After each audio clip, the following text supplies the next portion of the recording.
I recorded an album with many of the songs from back in the day. I feel like celebrating.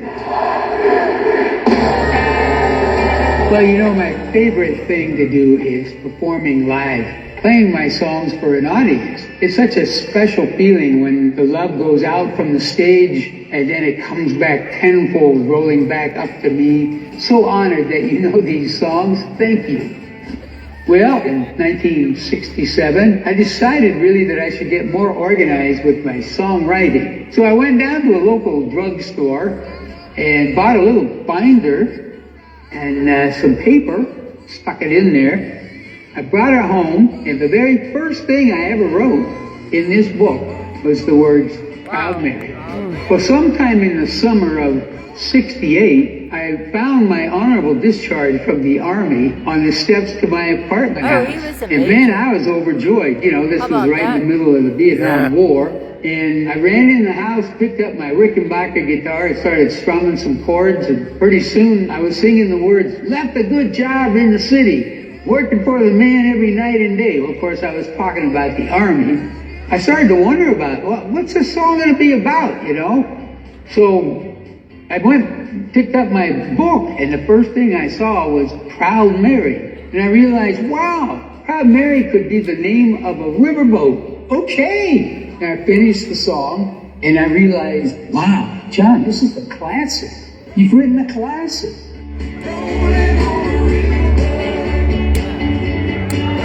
As you know, I've made a new record called Legacy. And I recorded this with my sons, Shane and Tyler. Actually, it was a family affair. Of course, Julie was always around helping. Obviously, with the record being called Legacy, you sort of have to immerse yourself. You have to slow down and really try to remember yourself from all those years ago singing that song. How did I feel when I was singing Proud Mary? But there's an additional ingredient here that I really didn't realize was going to happen. There was a moment when we played it back and it was pretty well mixed. And it just really sounded great, like it did to me all those years ago, the first time. I can hardly describe the feeling of blessedness that you've been allowed to get there. It felt really wonderful to me. The more important part of all of this, really, I think, was to get to a point where you are not only being sued from a publisher and even your former bandmates, but being sued for sounding like yourself. That whole situation was painful. And these days, I'm once again out playing for audiences, singing my songs and enjoying them the way I always should have. The whole thing has come full circle for me. It's a very happy memory now. Re-recording these songs with the love of my family all around me every single day, in every note and beat that we play. These are my songs, and now they are full of love and joy and affirmation of life. I was on a path where it was quite likely I would pass away and not be connected to my own songs.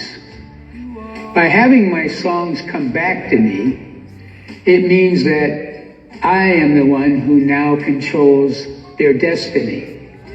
I am the one who now gets to leave my own legacy.